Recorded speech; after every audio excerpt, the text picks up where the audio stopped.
Hello, and welcome back to Cape Corner, where we explore the history, story, and cultural impact of a different character or group every episode. I'm Blue, and I'll be your host as we take this journey together. Today's episode is going to be a bit different from the normal format.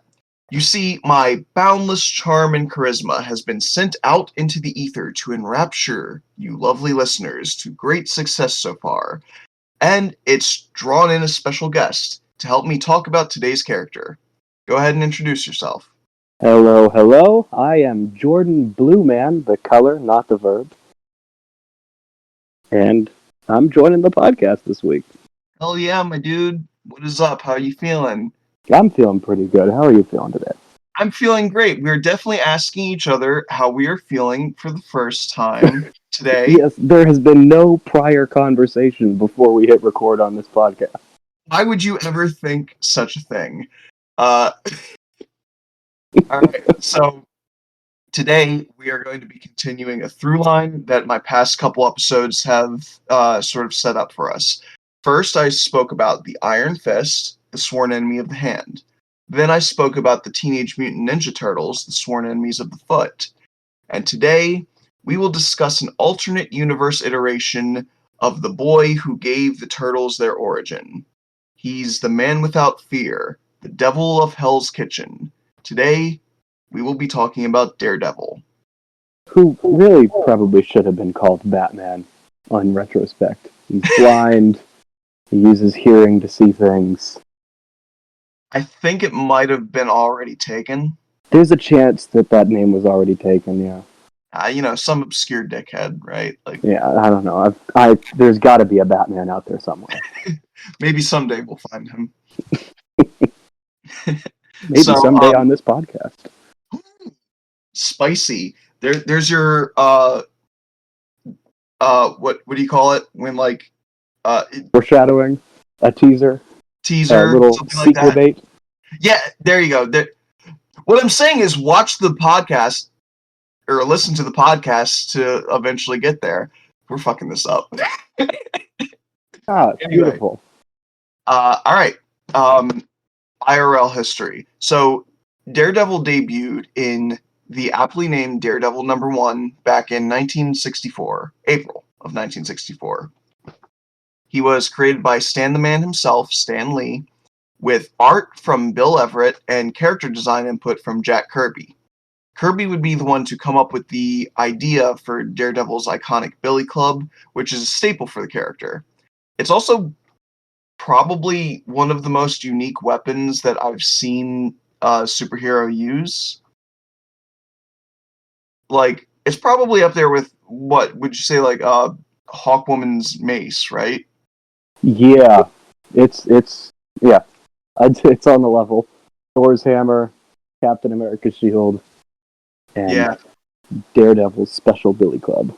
Well, I feel like the hammer maybe less so these days, because now it's, well, I don't know. I feel like when something hits a certain degree of popularity, everybody tries to use it, and I feel like I've seen more hammer, at least hammer adjacent weapons.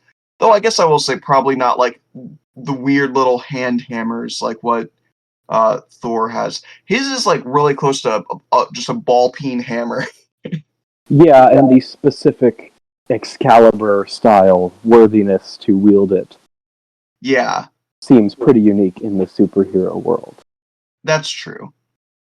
But yeah, so the original design of Daredevil, I can't get over it. It's kind of ridiculous.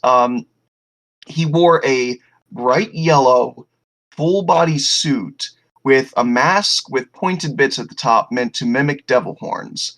The mask was like a half cowl, like Batman's, where it covers from the nose up and it exposes the mouth and chin. He had red boots and gloves, a red tank top, and I want to say shorts, but it's almost more like a thong.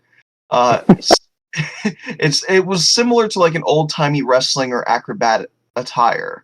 The entire thing was reminiscent of luchadores.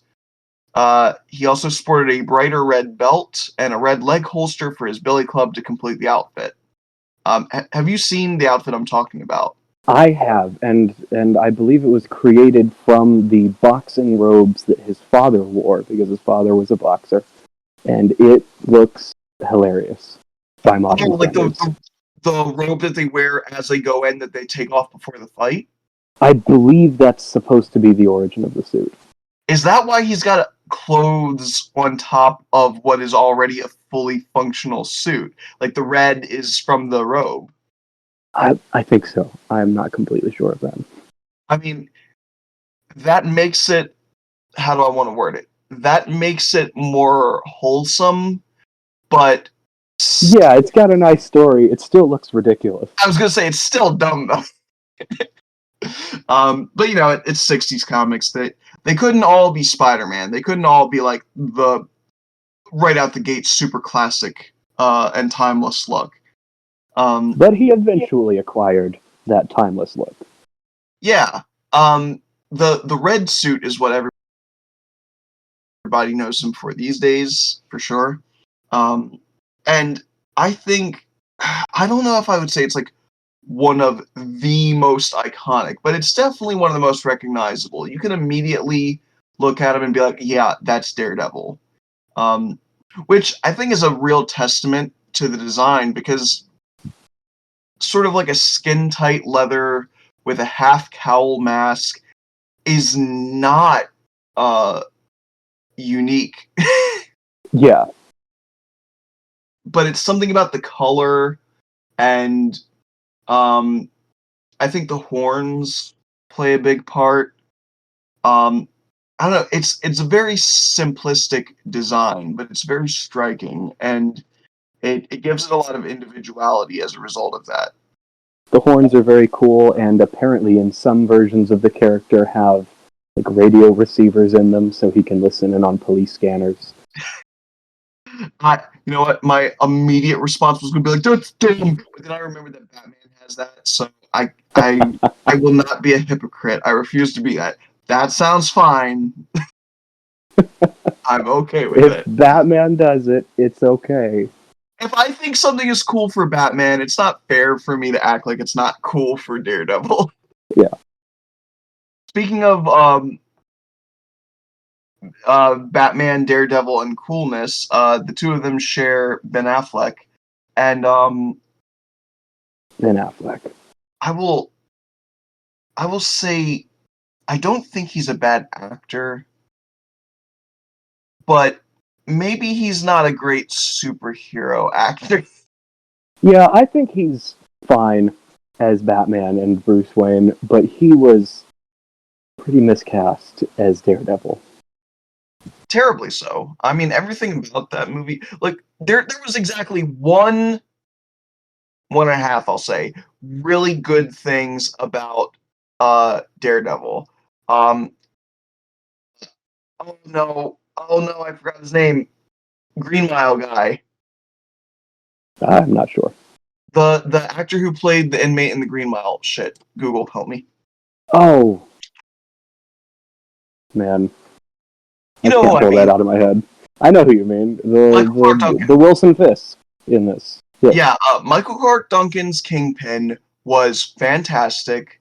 Um, he He was exuded. great. He had an awesome entrance. He had such a great presence on the screen. Like Colin Farrell as Bullseye is he was the other one. delightfully weird. He was the half for the one and a half that I mentioned.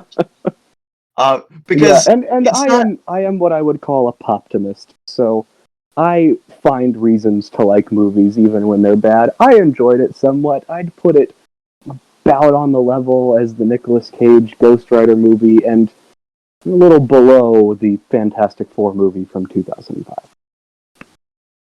Whoa, wait, which one? The 2005 Fantastic Four Oh, movie. I heard like 2010, and I was like, there wasn't one in 2010. What is he talking about? All right, Did he come from an alternate universe where there was a 2010? is this my superhero origin story? Are you me from another world? Is that why we're both blue? Ah, see now that makes for a compelling arc. Mm. Tune in for the next issue.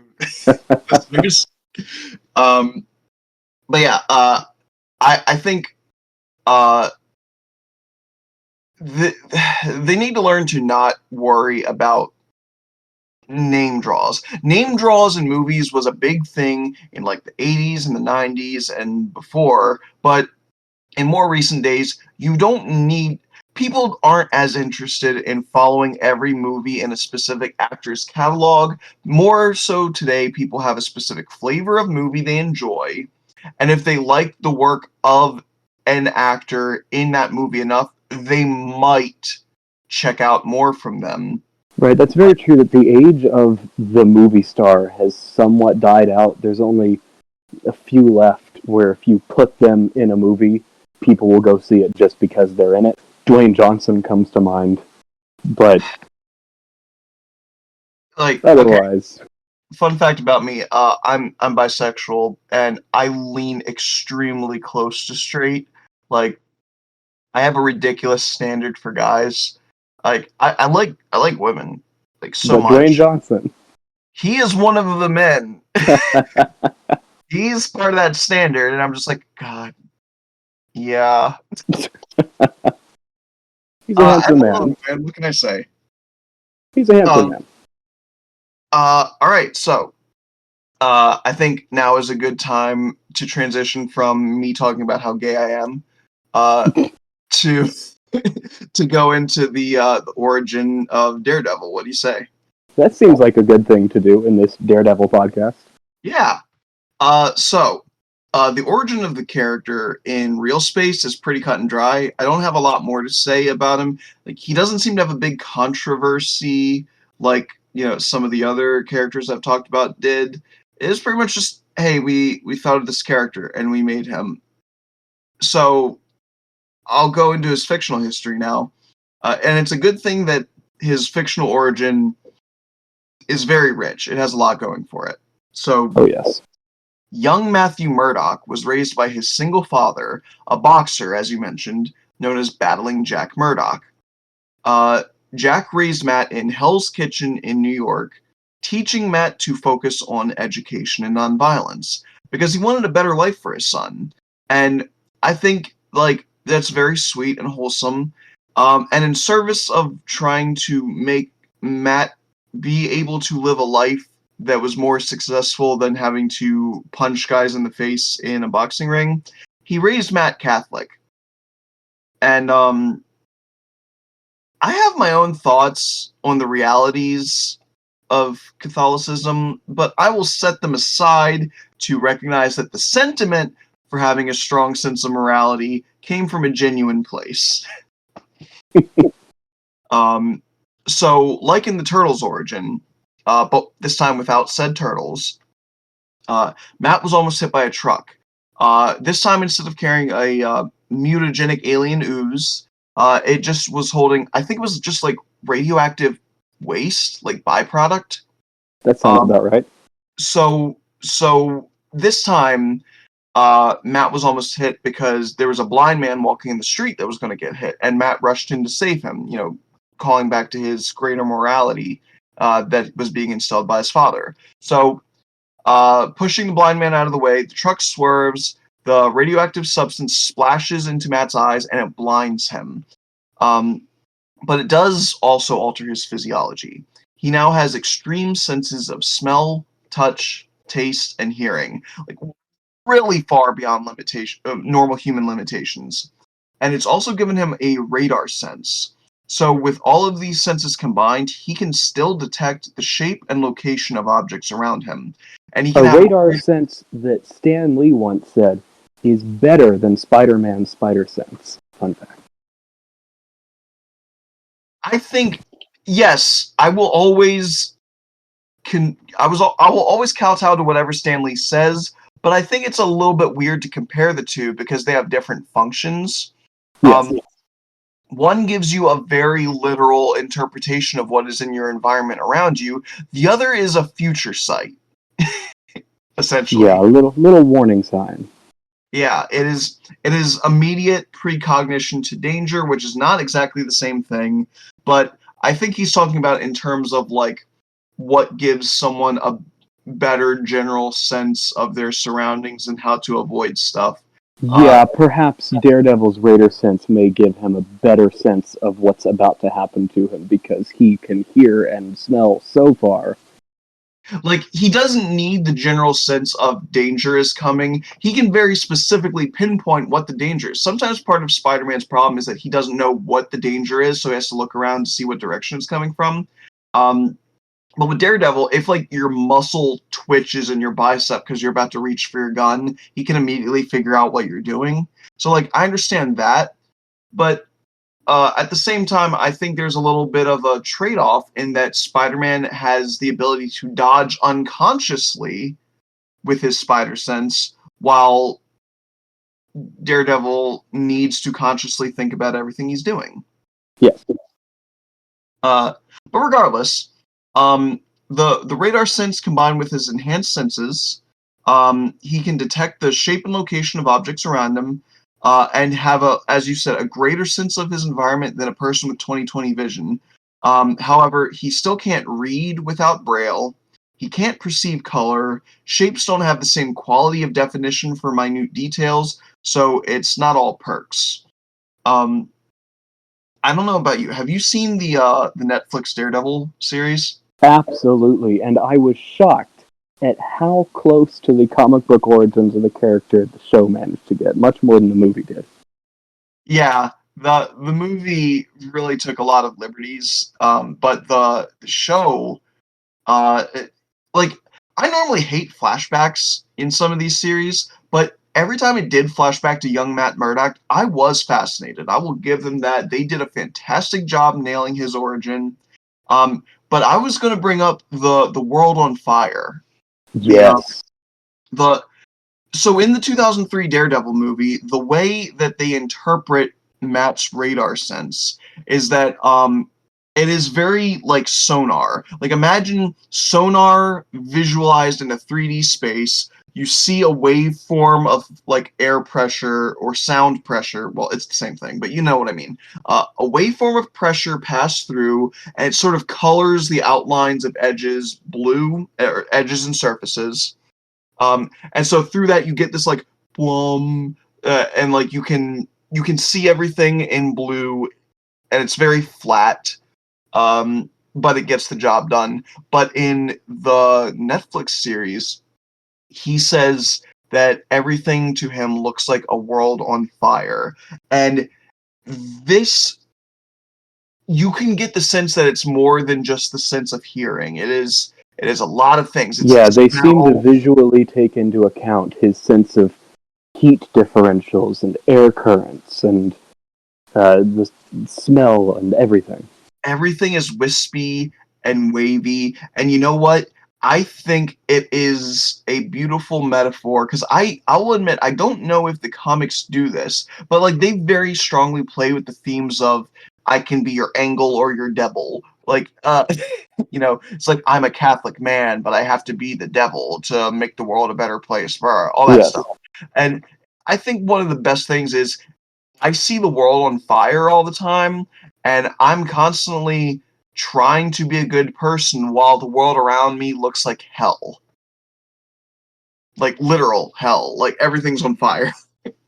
Yeah, it kind of puts into perspective that if the world looked like that in my mind, I'd be pretty angry too, and I'd probably want to take out my anger on criminals. He's constantly on edge, and he looks like a man barely holding his anger together, and he could snap at any moment.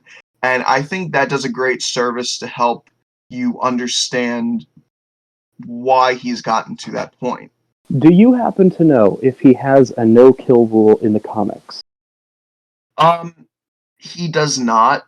Well, it depends on the comic, right? Like Right. the 60s was the big era for a lot of Marvel comics to start, and Daredevil is again one of those characters that came out in the 60s. And this is during the Silver Age of comics. During the Silver Age, the Comics Code Authority brought the hammer down super hard on what you were or were not allowed to depict in comic books.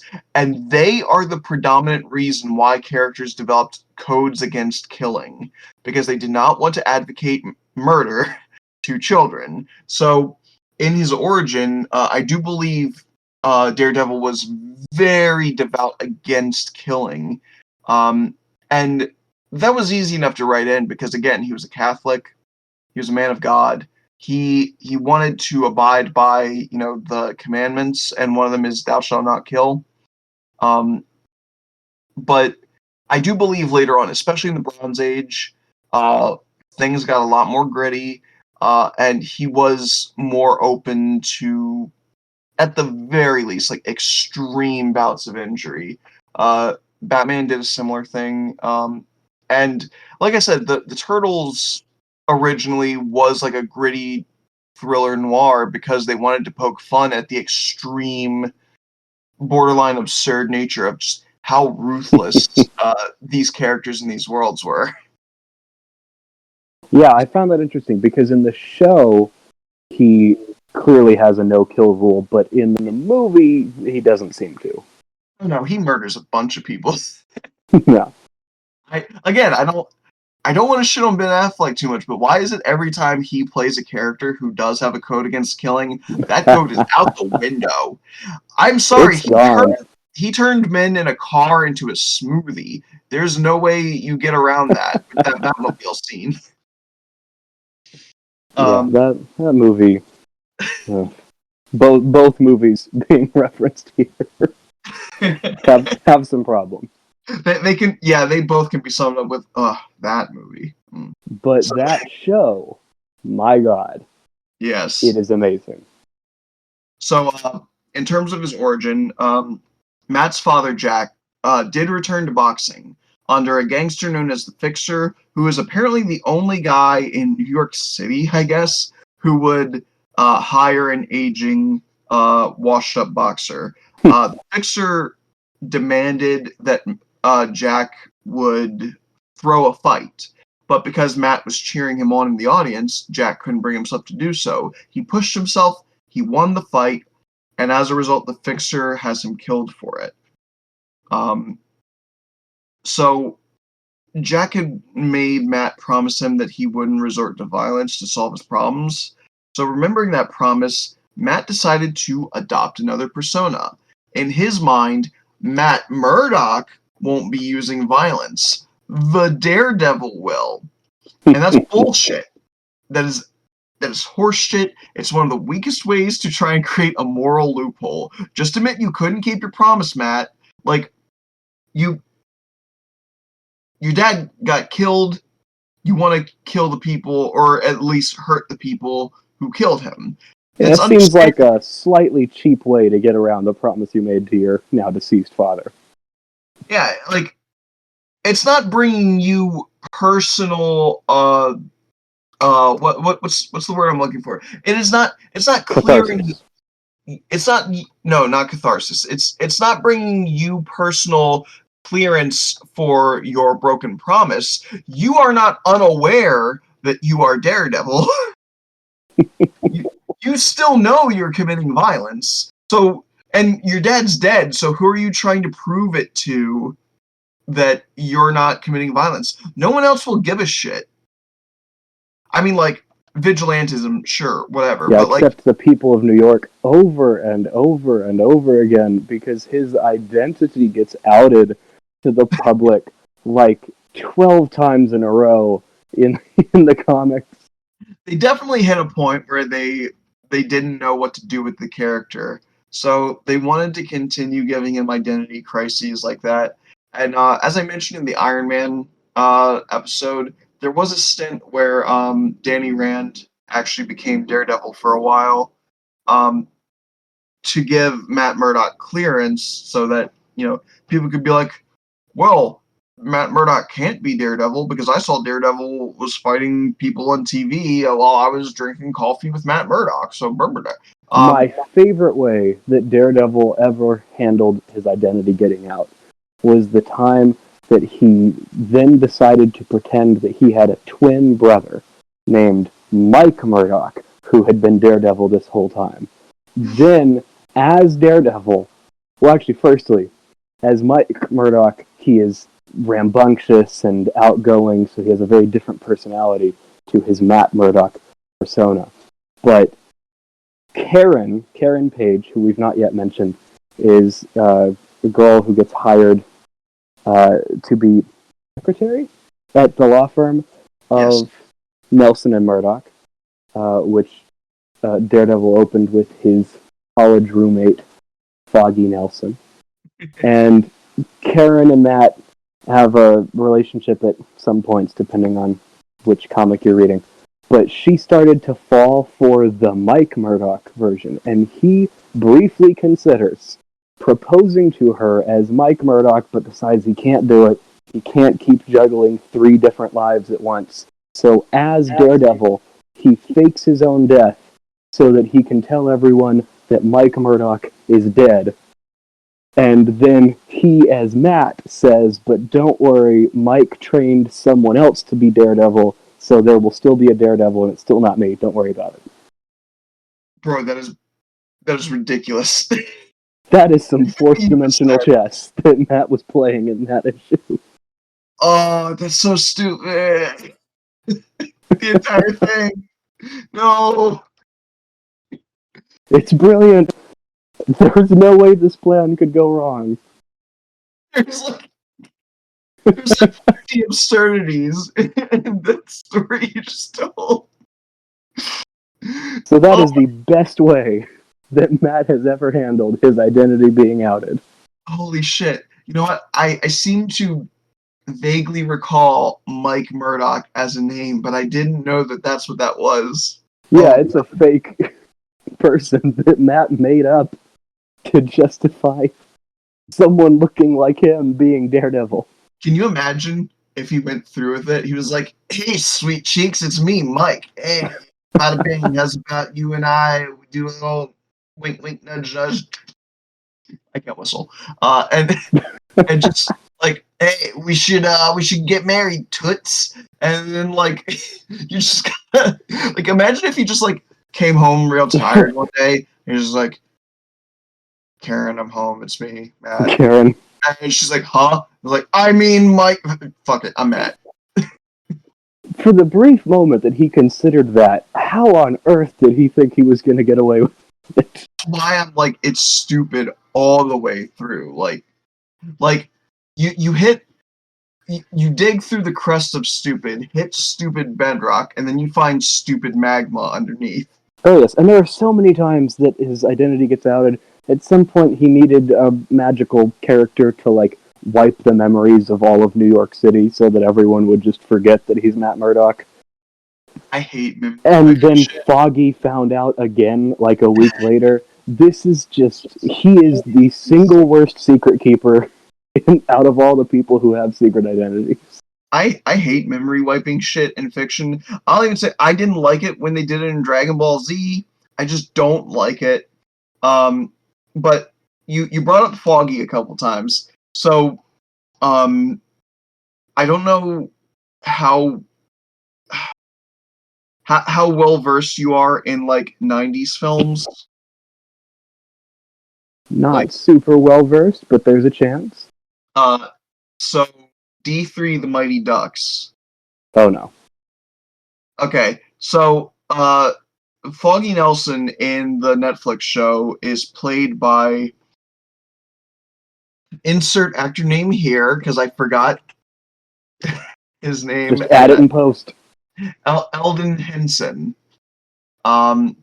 And no, because like the thing is, every time I've had the conversation about who he is up until now, I've never used his name. I've always said he's the guy from the Mighty Ducks. He Now I had some confusion. I think I may have thought he was the wrong guy from the Mighty Ducks. Because yeah, I thought he was someone else. So in D3 The Mighty Ducks, and I'm specifying that one because that's the only one I had on VHS tape. He, or not him, there was this guy who, like, that was the movie where they were in college at that point. Okay. There was a guy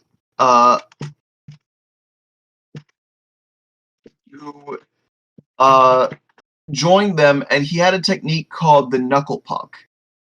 And it was one of those things that's like, it's ridiculous, and I don't even know if it would work in real life. But it was like, he would take the hockey stick, put it down on like one of the edges of the hockey puck to flip it up and turn the puck on its side. So like the puck is like standing up on its side, and then he just reel back and slammed that shit as hard as he could, and it sent it flying through the air like end over end, like, and it was just like half the time it would make the goalie like dive out of the way because they were afraid of having a puck go through their face. And I thought that was him.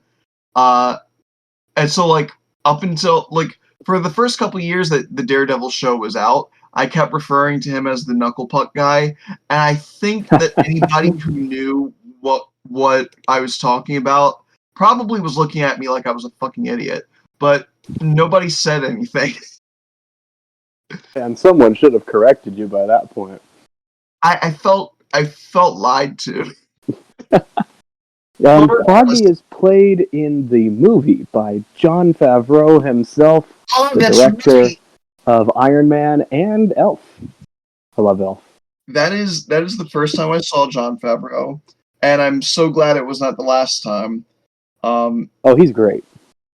Yeah, like people have mentioned these like fanfic-esque like things that could happen now that Disney has bought Fox. It's like, Wolverine and the X-Men can meet with the MCU characters, and Fantastic Four is going to have a movie and this and that. We need to have Jon Favreau as Foggy meet Jon Favreau as Happy. That's all I'm saying. Oh, I'm down. I'd love to see that. And like while we're at it, we need you need to bring Captain America back, like Steve Rogers, very briefly, just so that he can meet Johnny Storm. Johnny Storm. I desperately need to see Chris Evans, Johnny Storm fight whatever Earth Hydra Cap is from. Wait, I was gonna say, you know what? Like, it's fine. Let Steve be gone. He's been written out of the story. But have Chris Evans come back as Johnny Storm, and everyone be like, Cap? Is that you? He'd be like, hey, who the fuck is that loser? Later, dork. And then he just like puts on the sunglasses and flies away. Yeah, because Johnny Storm is cool.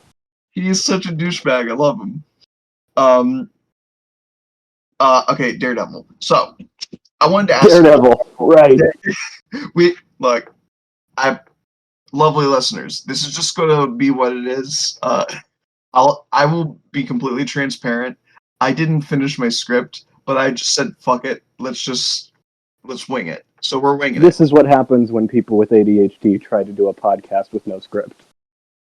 If people will either hate it or they'll love it, and post your comment down below. Tell me if you like this format or not. And I have a Discord server. You can also join and call me a dickhead in the server there if you don't like it. You should do exactly that. You should join the Discord server and call Blue a dickhead. But don't call me a dickhead. I'm sensitive. Specifically call me a dickhead and then leave the server and then never listen to me again. It'll be worth it. It'll give us a story to tell. Because we don't have enough of those, clearly.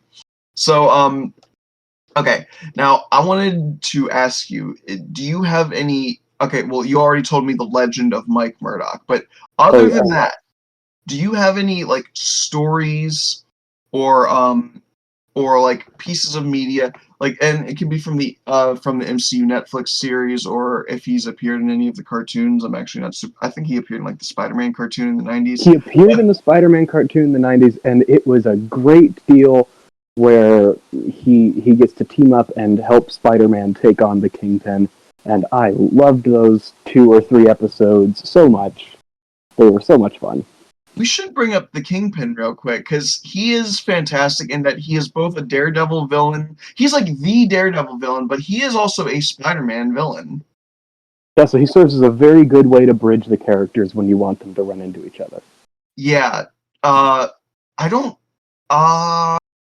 think I'll ever do a Kingpin episode. I don't think there's a whole lot to talk about with him. I mean, So, if you do this long enough, you'll get bored eventually. I mean, I can always like start taking those like clickbait news things route. I just Here's 10 superhero actors from the 90s. You won't believe what happened to number 5. these 10 superheroes are so charismatic they'll fuck your dad.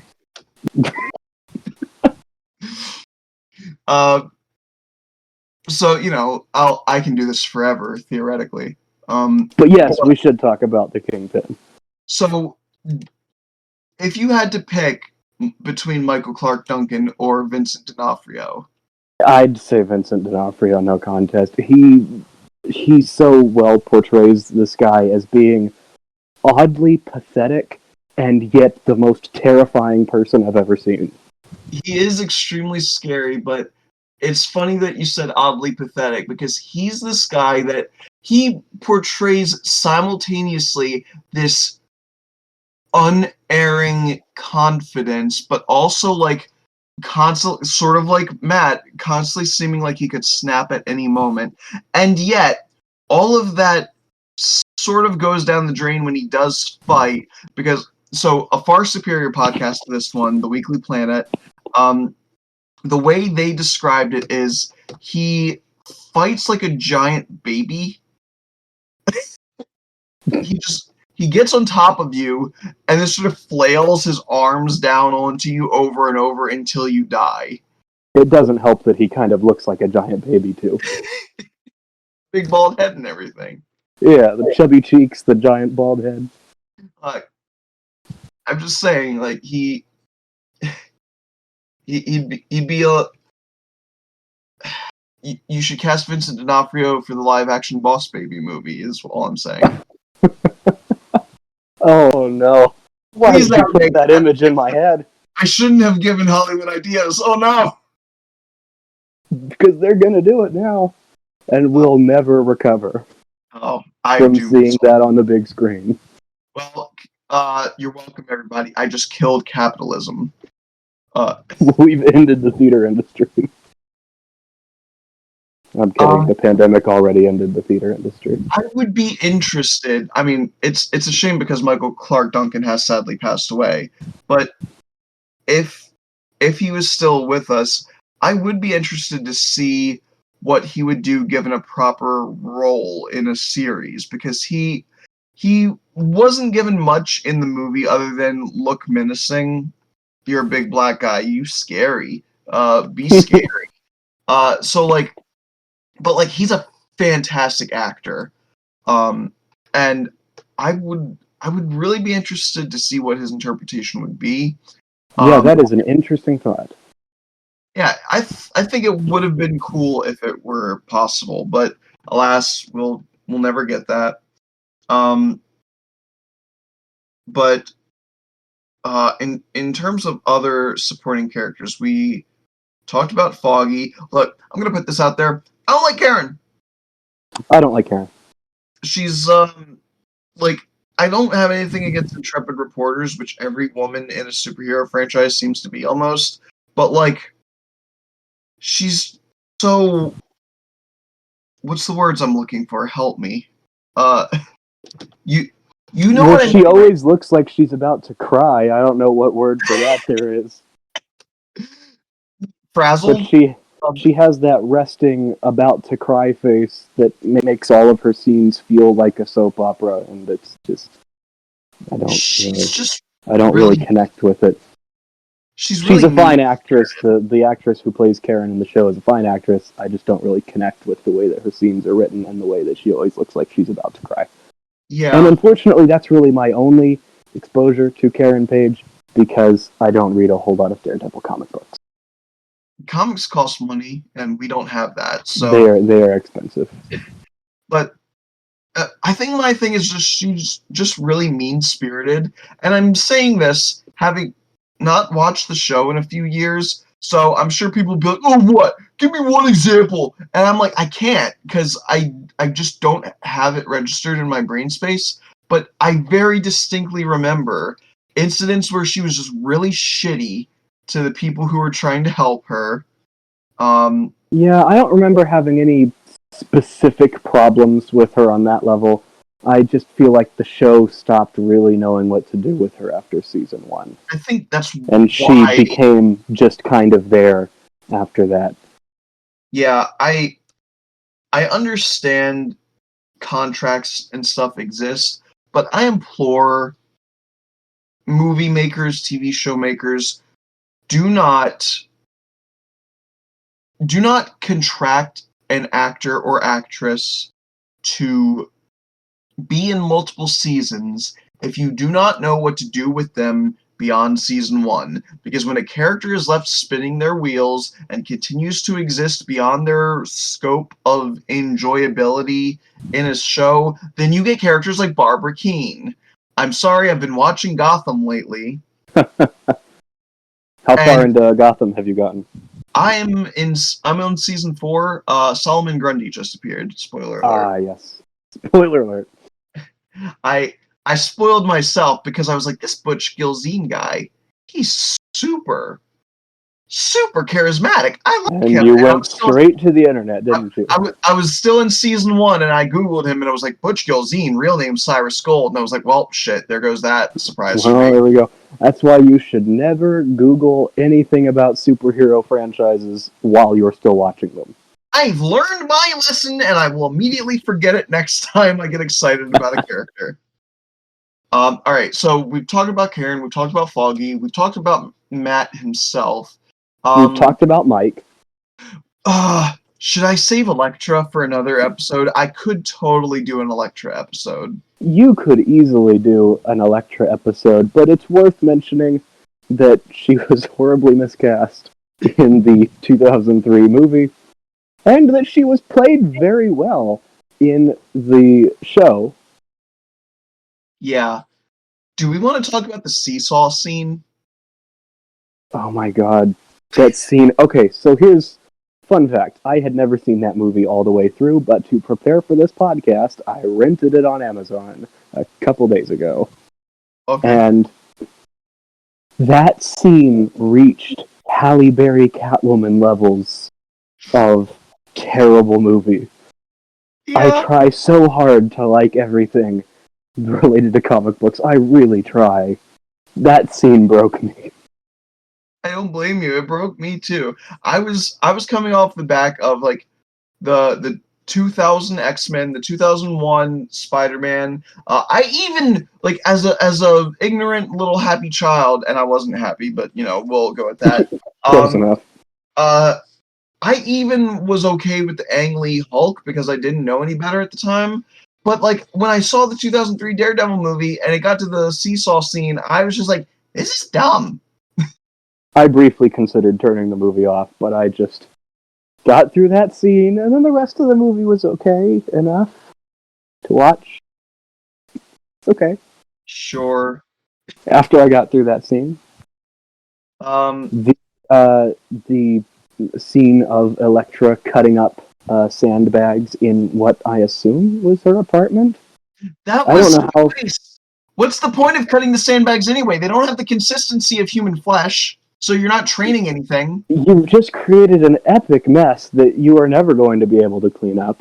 You have to buy more sandbags now. And I don't know how she programmed the sandbags to fall in just the right order and seemingly in rhythm with the music. It was very well choreographed. I'll give her props for that. Oh, you brought up the music. I'm sorry. I got to do it to him. Wake me up inside. Okay. It is the most early 2000s movie that ever early 2000s in terms of the music that they put into that early 2000s movie. It's like they predicted what AMVs would be. They dated that movie so hard with their music choices. It was so sad. All the things I can't believe I couldn't see. And it's like, you're trying so fucking hard to be like edgy. And was there a Nickelback song in there? I'm pretty sure there was. No, that was Spider-Man 2. Really, there were none in Daredevil? I could have sworn there was at least one in Daredevil. No. And it was a particularly bad one.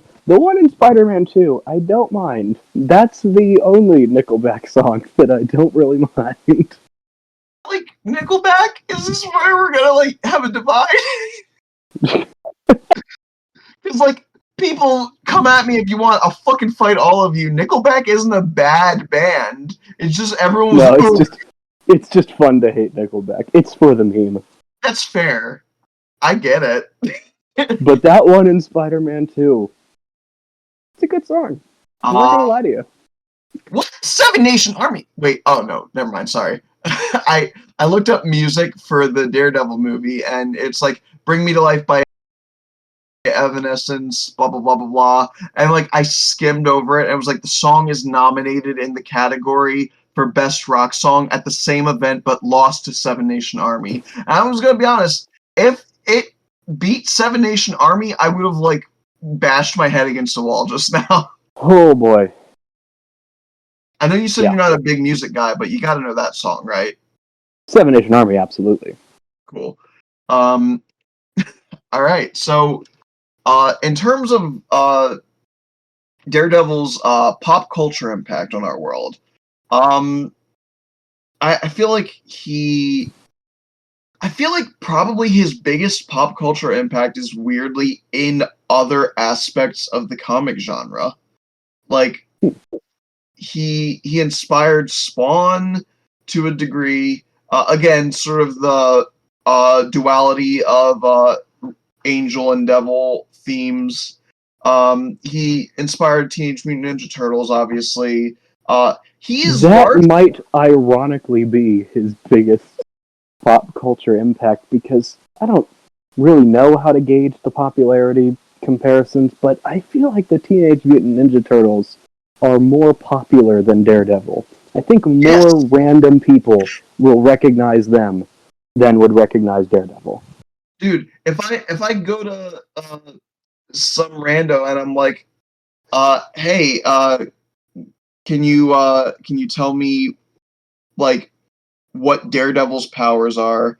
Like, chances are they'll be like, I don't know who Daredevil is. But if I go to them and be like, hey, how does the Teenage Mutant Ninja Turtles? They'll be like, Teenage Mutant Ninja Turtles.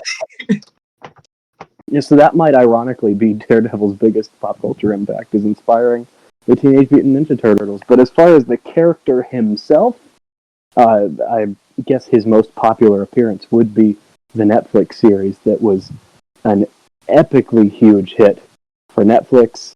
And if I'm doing my math right, I believe the rights have now lapsed back into Marvel Studios and Disney, which has sparked all sorts of discussion about people wanting Daredevil to appear in the next Spider-Man movie.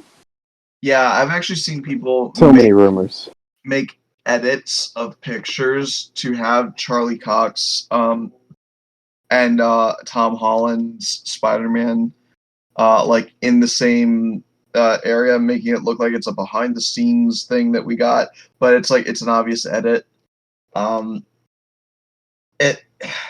Look, this is not a Spider-Man episode, but I'll say this real quick. Why the fuck is everyone being like, I want to have Tobey Maguire and Andrew Garfield in the new Spider-Man movie? I understand the draw of the multiverse. I've been joking about it in this episode, but like Tobey Maguire wasn't that good as a Spider-Man. Fucking fight me, people. Like, see, that's how you bring people to your Discord to call you a dickhead. Do it.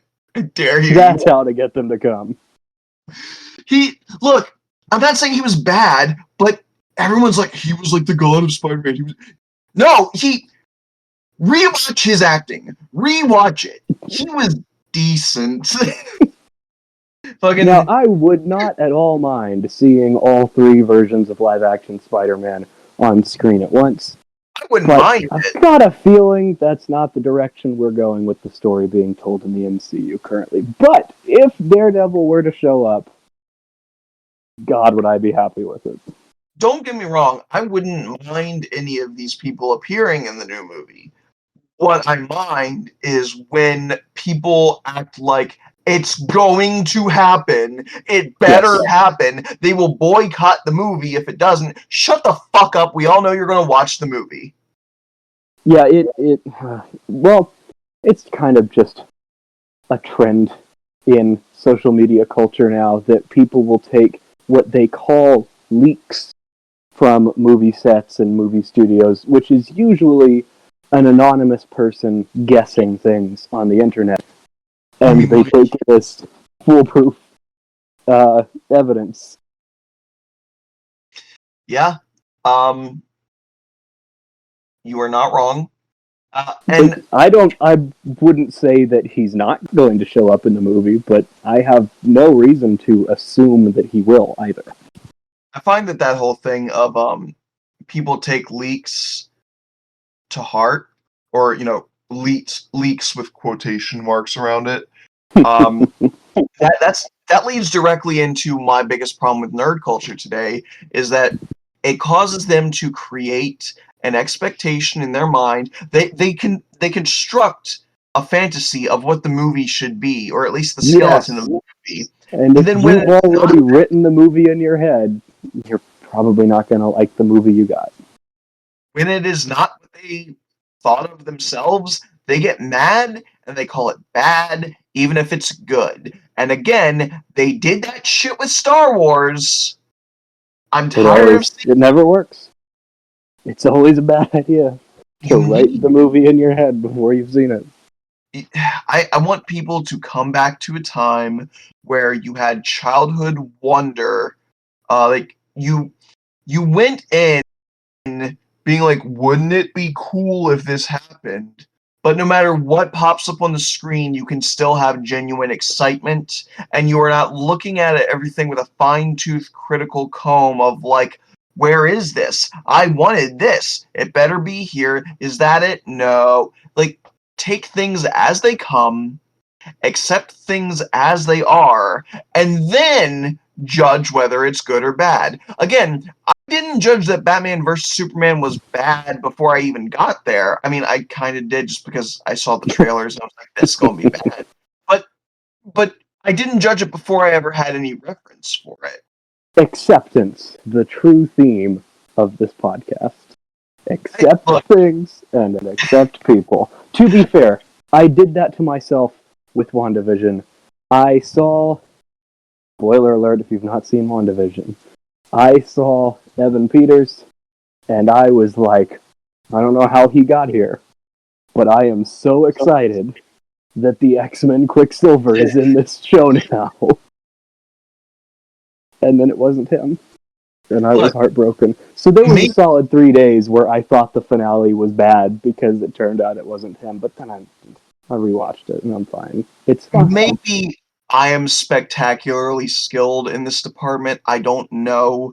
All I know is that I also thought that he was Quicksilver, and when it was revealed that he was Ralph Boner, I was like, Boner. I was like, oh, that wasn't what I was expecting. All right, cool, we're back at the fight, and like immediately I was fine, like, because I don't know, I am able to take things as, okay, I did not expect that, but I don't immediately go to a place of annoyance at that. If it is something bad, like by itself, when it defies my expectations, then yeah, I'll be like, that's shittier than it could have been. That's frustrating. But I also recognize that I'm not predicting the future. I'm just making guesses, and my guesses can be wrong. So when sometimes my guesses are wrong, I'm able to separate my guess from what I see, and I'm able to go, well, that still wasn't really bad. It was just different.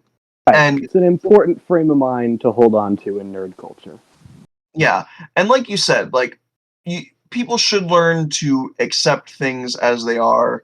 Having a strong expectation for what you want a person or a property to be is an unhealthy way of living. And it was kind of a joke, but yeah, I'm sure you've noticed if you've listened to an episode or two of mine, which you have, right?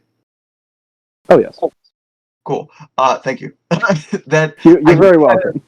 I do kind of try to end these on like a moral high note. Like I try to bring Oh, well, a then we've headed in exactly the right direction. yeah. So you know what? As your inauguratory uh, uh, entrance into the series, would you like to say the words of wisdom that we've learned from today's episode? Well, if we were to sum it up, it would, it's like I said, it all boils down to acceptance. You know, you don't have to dislike something just because it's not quite what you thought it would be. You know, as long as the story is good, as long as the things are being told well, it's acted well, it's written well, which, to be fair, sometimes they aren't. But finding that optimism, finding things to enjoy in nerd culture, it's always important. You know, if you're going to consume this stuff, at least try to enjoy it. Said, my friend. Well said. Do you do you have anything that you want to plug? That's a thing people do when they collab, right?